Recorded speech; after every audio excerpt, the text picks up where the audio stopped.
Today we are starting with solvency ratios. हमने last time अपना topic complete किया liquidity के दो तरह के ratios, current ratio and liquid ratio. तो व्हाट इज सॉल्वेंसी? जैसे लिक्विडिटी थी, ratio to find out short term condition of the business, उसमें सिर्फ शॉर्ट टर्म ऑब्लिगेशंस को कितना मीट कर सकता है बिजनेस, हमने वो सीखा क्योंकि वो लिक्विडिटी थी, शॉर्ट टर्म की थी। तो ये जो रेशियो है ये आपकी लॉन्ग टर्म फाइनेंशियल कंडीशन बताती है कि लॉन्ग टर्म जो आपकी लाइबिलिटीज है, ऑब्लिगेशंस है, उसको आप कितनी जल्दी, कितनी आराम से, कैसे आप मीट कर सकते हो, ये सॉल्वेंसी रेशियो आपको वो बताता है। तो बेसिकली इसमें चार तरह की रेशियोज आती हैं और आज जो हम करेंगे, फर्स्ट टाइप करेंगे स्टार्ट, डेब्ट इक्विटी रेशियो। तो फर्स्ट टाइप इसकी आती है डेब्ट इक्विटी रेशियो। तो पहले डेब्ट का मतलब समझते हैं, फिर इक्विटी का मतलब समझते हैं, फिर आपको फॉर्मूलेज लिखवाए जाएंगे। तो डेब्ट का मतलब होता है जी, आपको मैंने लास्ट टाइम बताया था, डेब्ट मतलब liabilities.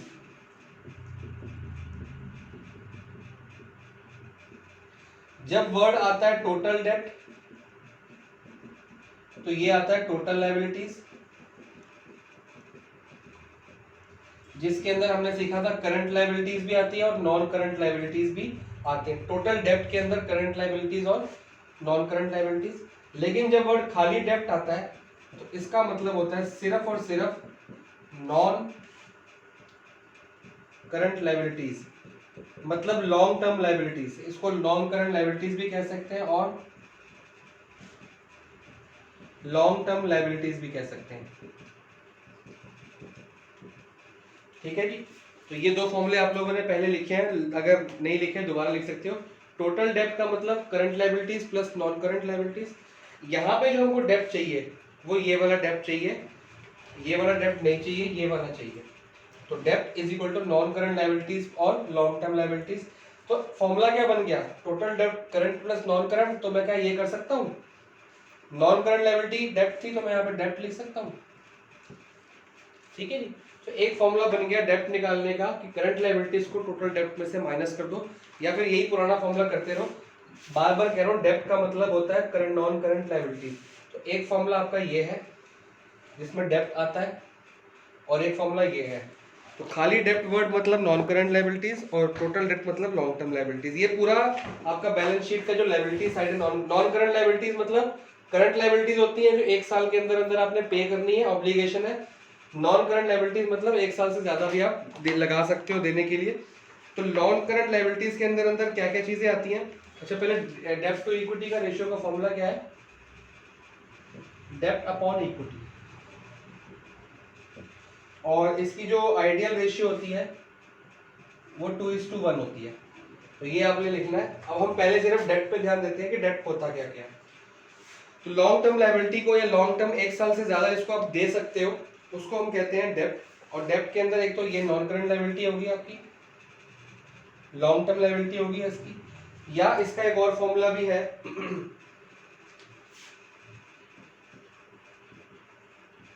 Long term borrowing. Long term liability और लॉन्ग टर्म बोरोइंग एक ही बात है, प्लस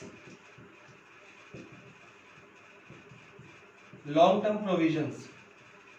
एक फॉर्मूला इसका ये भी लिख लो, बहुत सारे फॉर्मूले लिखे आएंगे क्योंकि क्वेश्चन में कुछ भी आ सकता है। उसके बाद आपका आता है एक फॉर्मूला बुक में लिखा है टोटल डेब्ट माइनस करंट लायबिलिटीज। तो ये करंट लायबिलिटीज यहाँ प्लस है, इधर जाके माइनस हो जाएंगी तो डेब्ट ही बचेगा। तो एक फॉर्मूला ये चल जाएगा, कुछ नया लिखने की जरूरत नहीं है। अब जो लॉन्ग टर्म बोरोइंग्स है और लॉन्ग टर्म प्रोविजंस है, इसके अंदर आपके जो डिबेंचर्स आते हैं वो भी आ जाती है। तो एक तीसरा फॉर्मूला आप लोग और लिख लीजिए। एक सेकंड फॉर्मूला भी ये आपका हो गया, ये भी चल जाएगा इसमें। और एक तीसरा फॉर्मूला लिख लीजिए आपका कैपिटल एम्प्लॉयड का।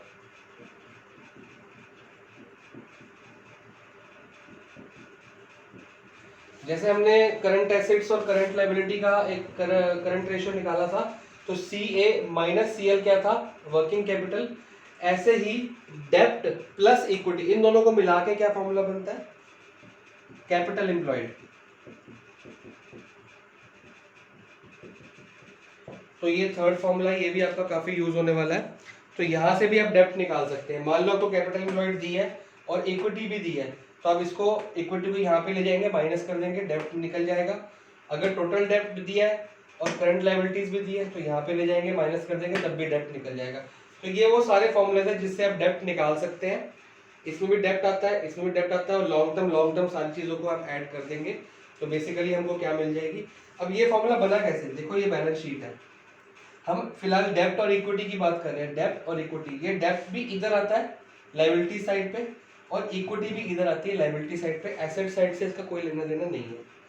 तो कैपिटल हम हमेशा यहाँ लिखते हैं। अब जो कैपिटल होती है ना, कैपिटल एम्प्लॉयड क्या होती है, कैपिटल एम्प्लॉयड वाली कैपिटल नहीं है जो हम लिखते हैं, यहाँ पे आती है इक्विटी शेयर होल्डर। अभी आप लोगों ने इक्विटी शेयर होल्डर और जो सेकंड बुक है आपकी शेयर्स एंड डिवेंचर वो नहीं पढ़ के है, इसलिए आपको नहीं पता। जो शेयर होल्डर का फंड आता है वो यहाँ पे आता है, फिर डिवेंचर्स आते हैं। डिवेंचर्स जो होते हैं वो लॉन्ग टर्म लायबिलिटी होती है, नॉन करंट लायबिलिटी। फिर आती है current liability, equity share, non current liabilities और करंट लायबिलिटीज। तो इक्विटी शेयर और नॉन करंट लायबिलिटीज, इन दोनों का जो कंबाइंड होता है ना, वो कैपिटल एम्प्लॉयड होता है। तो वही फॉर्मूला बना है, capital employed is equal to डेप्ट प्लस इक्विटी। तो इसमें सिर्फ करंट लायबिलिटी को छोड़ दिया हमने। तो अगर ये तीनों को ऐड कर दिया जाएगा, capital employed plus current liabilities, तो क्या बन जाएगा, टोटल लायबिलिटी। ठीक है जी। तो फिलहाल इसकी डिटेल में मत जाओ आपको अगर, क्योंकि सेकंड बुक आप लोग करके नहीं है, तो ये फॉर्मूले आप 3 फॉर्मूले लिखो, फिर मैं इक्विटी का मतलब समझाता हूँ। इसको लिख लो, मैं मिटाने लगा हूँ। इक्विटी का मतलब होता है आपकी कंपनी ने जो शेयर्स निकाले, शेयर्स मैंने पहले बताया था, आपकी कंपनी को अगर इन्वेस्टमेंट चाहिए तो आप अपने शेयर्स मार्केट में देते हो, वो शेयर्स बेच के आपकी कंपनी को पैसा आता है। जो लोग आपके शेयर्स खरीदते हैं वो आपको बदले में क्या देते हैं, पैसा। तो शेयर्स के बदले जो पैसा आता है वो आप कंपनी में इन्वेस्ट करते हो और कंपनी को प्रॉफिट होता है। आप शेयर होल्डर से क्या लेते हो, शेयर होल्डर्स को आपने क्या दिया, शेयर्स, उससे आपने क्या लिया, मनी। वो मनी कहां पे लगाया, कंपनी में। कंपनी को क्या हुआ, प्रॉफिट। ये प्रॉफिट आप किसको देते हो, शेयर होल्डर को। बेसिकली शेयर की ये थी, आपने शेयर, कंपनी के शेयर्स निकालोगे, वो शेयर होल्डर को दे दोगे। आपने क्या दिया, कंपनी ने क्या दिया, शेयर होल्डर को शेयर्स, उससे पैसा लिया, कंपनी में लगाया, कंपनी का प्रॉफिट हुआ उस पैसे से। तो जितने का उसके पास शेयर है उतना प्रॉफिट आप उसको दे दोगे, ये कंपनी का रूल होता है। तो जो पैसा शेयर होल्डर से लिया है आपने मनी, तो वो आपको देना भी तो है वापस। क्योंकि मान लो शेयर होल्डर ने आपको दिया 1 लाख रुपया, एक दिन आके वो कहता है जी मैंने आपकी कंपनी के शेयर नहीं खरीदने, मेरे को वापस करने हैं आपको। तो आपको जो आपने शेयर उसको दिए थे वो आपको शेयर वापस कर देगा। जब वो शेयर आपको वापस कर देगा तो आपको ये वाला जो अमाउंट है 1 लाख, उसको वापस करना पड़ेगा। तो बेसिकली ये जो शेयर होल्डर से आपने पैसा लिया है, ये एक लायबिलिटी होती है। जिस दिन शेयर होल्डर का मन करेगा वो शेयर बेच के अपना पैसा वापस ले सकता है। तो ये मनी हमारा मनी नहीं है, ये मनी शेयर होल्डर का मनी है, जिस दिन चाहे वापस ले सकता है। तो हमारे लिए लायबिलिटी जिस दिन चाहे हमको वापस करनी पड़ सकती है। तो ये शेयर होल्डर इक्विटी कहते हैं, इसको हम कहते हैं इक्विटी या फिर शेयर होल्डर्स फंड। तो ये 2 नाम से आता है। ये मैंने बहुत शॉर्ट में शेयर होल्डर का मतलब समझाया है, वैसे इसकी डिटेल बहुत ज़्यादा है, लेकिन फिलहाल इस चैप्टर के लिए इतना बहुत है। जब हम सेकंड बुक करेंगे शेयर्स एंड डिबेंचर्स, आपको डिटेल समझा दी जाएगी। तो इक्विटी को शेयर होल्डर फंड भी कहा जाता है, और इसका एक और फॉर्मूला लिख लेते हैं। Equity is equal to, equity या शेयर होल्डर फंड का पहला फॉर्मूला बनेगा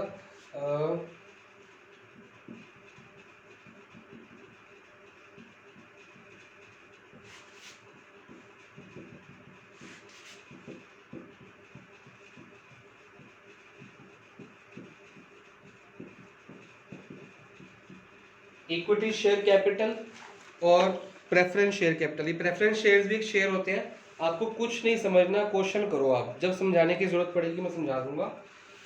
equity share capital plus preference share capital. अब यहाँ पे ध्यान देना, ये है इक्विटी शेयर कैपिटल, ये है इक्विटी शेयर होल्डर फंड। जब वर्ड फंड आ जाएगा तो मतलब है वो इक्विटी है, जब वर्ड कैपिटल आएगा तो मतलब वो इक्विटी नहीं है। तो ये फंड और कैपिटल के बीच में फर्क समझना। तो पहला फॉर्मूला बन गया equity share capital plus preference share capital, इन दोनों को मिला के क्या बन जाती है, इन दोनों का जो टोटल होता है वो इक्विटी होती है। सेकंड फॉर्मूला आ गया आपका, ये आपका फर्स्ट फॉर्मूला है। सेकंड फॉर्मूला है शेयर कैपिटल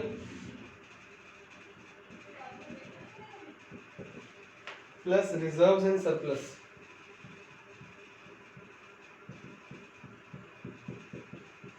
ये आपका सेकंड फॉर्मूला है। थर्ड फॉर्मूला काफी बड़ा है, बुक में आपके लिखा हुआ है, उसी हिसाब से करते हैं। पहले छोटे वाला लिख लेंगे, total assets minus total date. तो देखो हमने एक बैलेंस शीट बनाई थी, इस साइड का टोटल होता है टोटल एसेट, ठीक है, और इस साइड का टोटल में आपका आता है, हमने कैपिटल फंड निकाला था, उसमें लिखा था शेयर कैपिटल या equity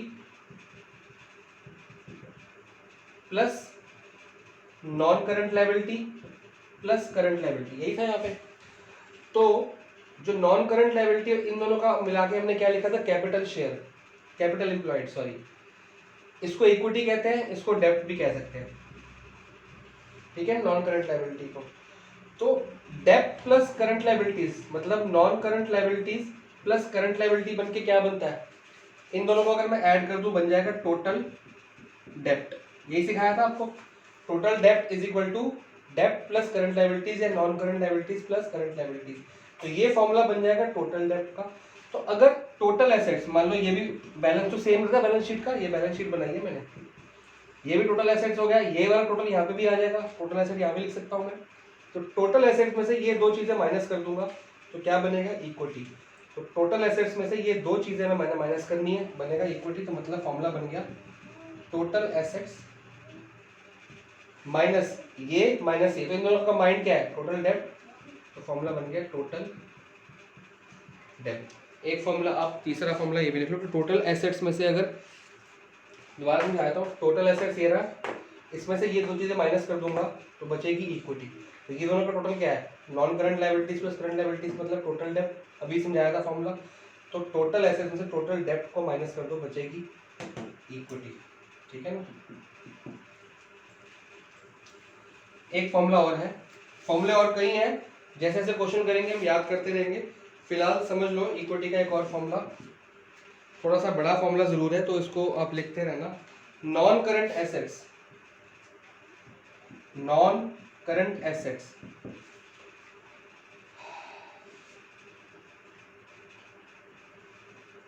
minus non current liabilities, non current asset minus non current liabilities. Non current liabilities क्या हमने पहले लिख के जा चुके हैं, नॉन करंट लायबिलिटीज को हम डेब्ट भी कहते हैं, ठीक है, प्लस वर्किंग कैपिटल।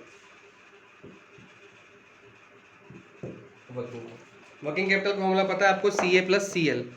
तो बेसिकली फॉर्मूला क्या बन गया, ये अगर फॉर्मूले को मैं एलैबोरेट कर दूं, non current assets minus non current liabilities, और वर्किंग कैपिटल का फॉर्मूला भी खोल देते हैं, क्या बना, सी ए प्लस सी एल, सी ए माइनस सी एल।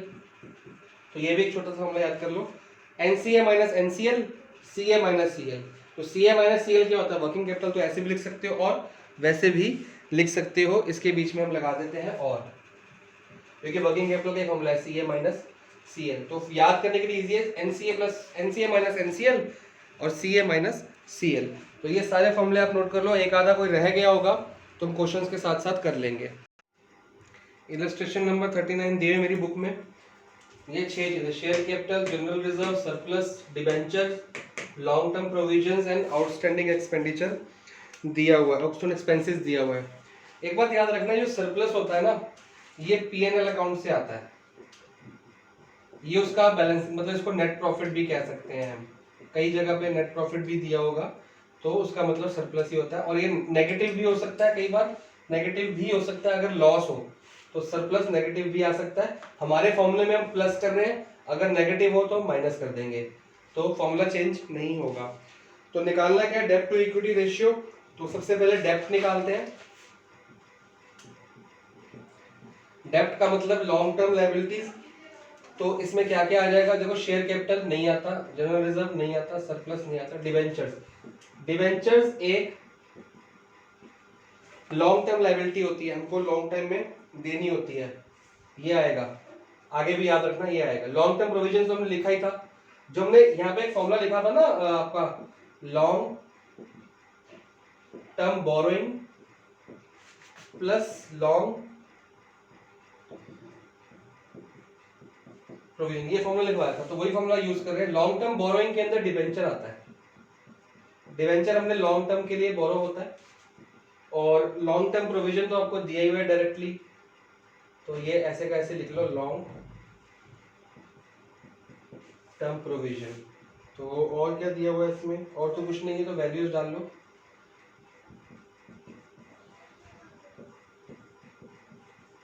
आंसर आ गया जी 1,00,000 रुपए। तो ये आपकी आ गई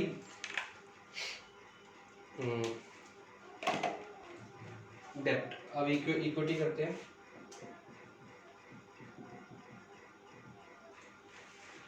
इक्विटी में सबसे पहले तो शेयर कैपिटल, मैंने कहा था शेयर कैपिटल आएगी, ये एक फॉर्मूला था हमारा। आपके पास बहुत सारे फॉर्मूले, जब तक फॉर्मूले याद नहीं करोगे कुछ नहीं होगा। Share capital plus general reserve या ऑल रिजर्व्स एंड सरप्लस का आपका फॉर्मूला लिखवाया था, उसी फॉर्मूले में बरकरार रहते हैं।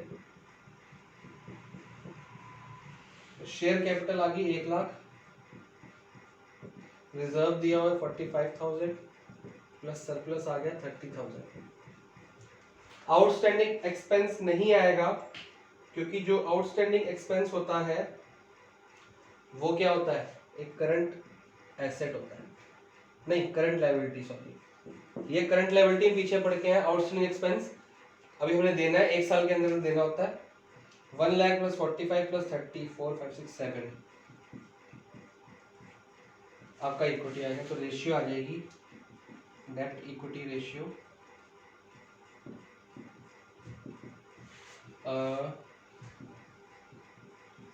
डेब्ट अपॉन इक्विटी। तो इसका आंसर आ जाएगा 1,00,000 अपॉन 1,75,000। तो इसको आप लोग डिवाइड करेंगे, 0 से 0 कटेंगे, तो इसको अगर आप डिवाइड करेंगे तो आंसर आएगा 0.57 अपॉन 1। मैंने हमेशा आपको कहा कि नीचे आपको 1 ही लेके आना है, आप डिवाइड कर देंगे। डिवाइड करने के लिए 100 को अंदर रखा जाएगा और 175 को बाहर रखा जाएगा। या पहले इसको कटिंग वटिंग करके छोटा कर लो, फिर आप लोग आगे बढ़ेंगे। इस क्वेश्चन को नोट करो और आगे बढ़ते हैं।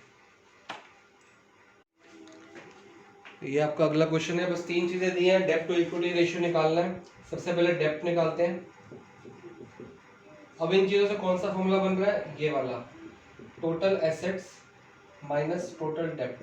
ये फॉर्मूला ऐसे नहीं लिखवाया, बेसिकली आपको ये लिखवाया गया है, total asset is equal to total डेब्ट, टोटल डेब्ट मतलब, और लॉन्ग टर्म डेब्ट होते हैं plus current liability. Total assets minus total डेब्ट, हाँ डेब्ट का फॉर्मूला एक और आ जाएगा, टोटल एसेट्स माइनस टोटल डेब्ट। ये वाला फॉर्मूला आपको लिखवा रखा है। गलत हो गया, करंट लायबिलिटी। अब ये फॉर्मूला कैसे आया, आपकी बुक में ये वाला फॉर्म लिखवाया था, total assets is equal to current liabilities plus non current liabilities, ये लिखवाया था ना। चलो मैं स्टार्टिंग से करके दिखाता हूँ, कंफ्यूज हो गया मैं भी। फॉर्मूला लिखवाया था जी आपको, टोटल, आपको डेब्ट टू इक्विटी जाना ना, तो टोटल डेब्ट आपके पास है, टोटल डेब्ट का फॉर्मूला क्या लिखवाया था, current liabilities plus non current liabilities, इसी को टोटल डेब्ट कहा था। और नॉन करंट लायबिलिटीज को हम क्या कहते हैं, डेब्ट, ठीक है। टोटल डेब्ट की वैल्यू दी हुई है 1,00,000 रुपए, करंट लायबिलिटीज दी है 50,000, और नॉन करंट लायबिलिटीज को हम लिख सकते हैं डेब्ट, ठीक है जी। ये 50,000 इधर आ जाएगा, माइनस हो जाएगा, तो 50,000 तो आ गया आपका डेब्ट। अब निकालना है इक्विटी, इक्विटी के लिए ये तो यूज कर लिया, ये भी, हाँ, टोटल एसेट्स माइनस टोटल डेब्ट आ जाएगा equity. Total assets minus total डेब्ट इक्विटी, टोटल एसेट्स 1,25,000 और टोटल डेब्ट है 1,00,000। अभी आपको बैलेंस शीट वाला समझाया था, यहाँ पे टोटल आ गया एसेट्स का, इस साइड का टोटल इधर आ गया, एक ही बात है, इधर लिखो चाहे इधर, टोटल एक ही होता है। Equity plus non current liabilities plus current liabilities. Non current liabilities और करंट लायबिलिटीज का टोटल क्या आता है? टोटल डेप्ट। नॉन करंट लायबिलिटीज और करंट लायबिलिटीज का टोटल क्या बना? टोटल डेप्ट। टोटल डेप्ट plus equity total assets. Total डेप्ट प्लस इक्विटी, तो मैंने डायरेक्टली माइनस करके लिख दिया, तो आंसर आ गया 25,000। तो डेप्ट इक्विटी रेशियो आ गया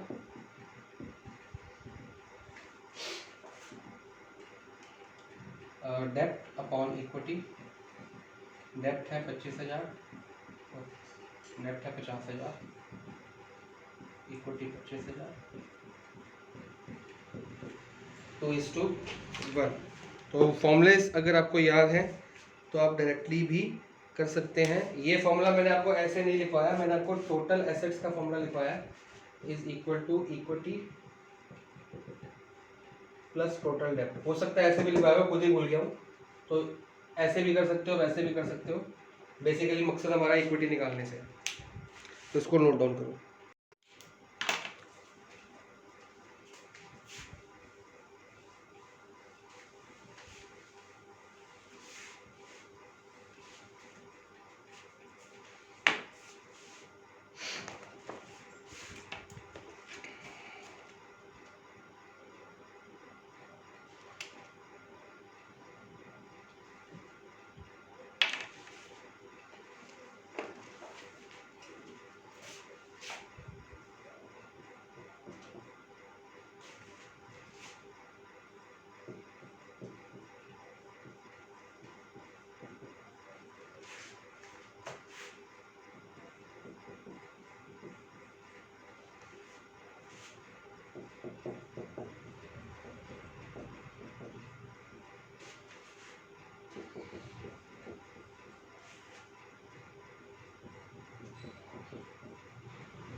नेक्स्ट क्वेश्चन देख लीजिए।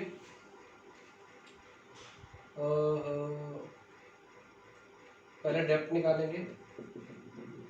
डेप्ट के लिए क्या क्या चीजें हैं? लॉन्ग टर्म बोरोइंग्स है और लॉन्ग टर्म प्रोविजंस है, ये दो चीजें डेप्ट के लिए पड़ी है। तो 5 लाख, आपने पूरा नाम लिखना है, long term borrowings plus long term provisions 1 lakh. 6 lakh तो आ गई डेप्ट। इक्विटी का फॉर्मूला चल रहा है इक्विटी शेयर कैपिटल, मैं लिख के रहा हूं, अभी आपको समझ आ जाएगी, प्लस रिजर्व प्लस सरप्लस, यही फॉर्मूला है ना। इक्विटी शेयर कैपिटल दी हुई है 2 लाख, रिजर्व आपका दिया ये रहा, वो भी 2 लाख। अब सरप्लस, फॉर्मूले का प्लस तो प्लस रहेगा, सरप्लस दिया है 1 लाख, लेकिन साथ में दिया है वर्ड डेबिट। तो जब डेबिट है, ये क्वेश्चन कराने का मकसद सिर्फ इतना ही था कि डेबिट दिया हुआ है, डेबिट का मतलब होता है लॉस, ठीक है जी, क्योंकि जो हमारा प्रॉफिट्स होता है वो हमेशा क्रेडिट बैलेंस होते हैं, तो अगर प्रॉफिट के साथ में डेबिट दिया है मतलब वो लॉस है, ठीक है जी। तो यहाँ पे सरप्लस दिया है, साथ में डेबिट दिया है, मतलब ये लॉस है। अब ये फॉर्मूले का प्लस तो वैसे का वैसे रहेगा, लॉस के लिए हम ब्रैकेट लगा देंगे, मतलब इसका है कि ये माइनस हो रहा है, तो आंसर आएगा 2 + 2 4, 4 में से 1 लाख माइनस गया तो आंसर आएगा 3 लाख। बेसिकली ये ब्रैकेट का मतलब बनता है माइनस, हम अकाउंट्स में ब्रैकेट को माइनस भी कहते हैं, ये माइनस होगा। सिर्फ इतना ही फर्क था, डेप्ट to equity ratio, dept equity नहीं कहते, डेप्ट टू इक्विटी कहते हैं, डेप्ट upon equity 6 lakh upon 3 lakh, सिर्फ ये आपको मेन चीज़ ये समझानी थी, बाकी तो आप लोग करके आ ही रहे हो। देखते हैं कुछ और क्वेश्चंस। तो ये आपका नेक्स्ट क्वेश्चन है। एक्चुअली क्या होता है कि यूट्यूब पे वीडियो बनाने के लिए ना सारा कुछ खुद ही लिखना पड़ता है, वरना आप लोग मेरे सामने बैठे होते तो मैं कुछ लिख रहा था ना, आप कुछ लिख रहे होते, बुक आपके पास होती तो आप लोग बुक से पढ़ रहे होते, तो क्वेश्चन भी आप लोग खुद ही सॉल्व कर रहे थे, मैं सिर्फ हेल्प कर रहा होता। आप क्वेश्चन मेरे को सॉल्व करने यहाँ पे अलग पढ़ने करेंगे और आपको वहाँ अलग करने में, तो काम डबल हो रहा है। पता नहीं कब ये लॉकडाउन खत्म होएगा, हमारी मेहनत 4-5 घंटे लगातार खड़े रहो। पहले डेप्ट बनाते हैं जी। ये हो जाएगा 2 लाख प्लस 1 लाख। क्यों? Long term borrowings plus long term provision वाला फॉर्मूला 3 लाख। इक्विटी, अब इक्विटी के लिए क्या दिया हुआ है? इक्विटी के लिए ये और ये दिया हुआ है, तो फॉर्मूला कौन सा बन रहा है? करंट एसेट्स वाला बन रहा है। मैंने आपको फॉर्मूला बताया था, non current assets minus non current liability plus current asset minus current liability, तो ये वाला फॉर्मूला बन रहा है। तो आपने खुद सिलेक्ट करना है। नॉन करंट एसेट दिया है जी 3,60,000, ठीक है। नॉन करंट लायबिलिटी को बार बार बताया मैंने, डेप्ट भी कहते हैं। तो डेप्ट निकला 3 लाख, तो 3 लाख माइनस होगा। करंट एसेट 90,000 और करंट लायबिलिटीज 50,000। तो ऐसे आपने लगा लेना है, जब भी नॉन करंट लायबिलिटीज की जरूरत हो, डेप्ट हो, एक ही बात है। 3,60,000 में से 3 लाख गया 60,000, 90 में से 50 गया 40,000,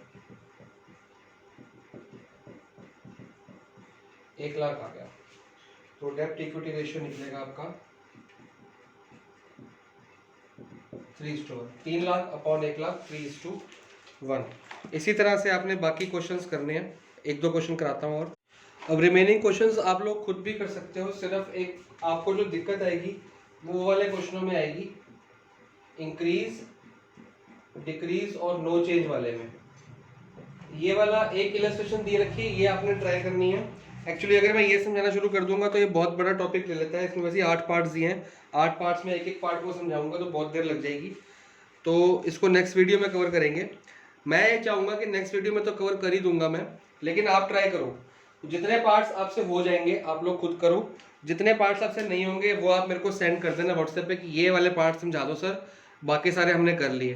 तो उससे क्या है कि आपका और मेरा दोनों का टाइम बचेगा एक वीडियो में।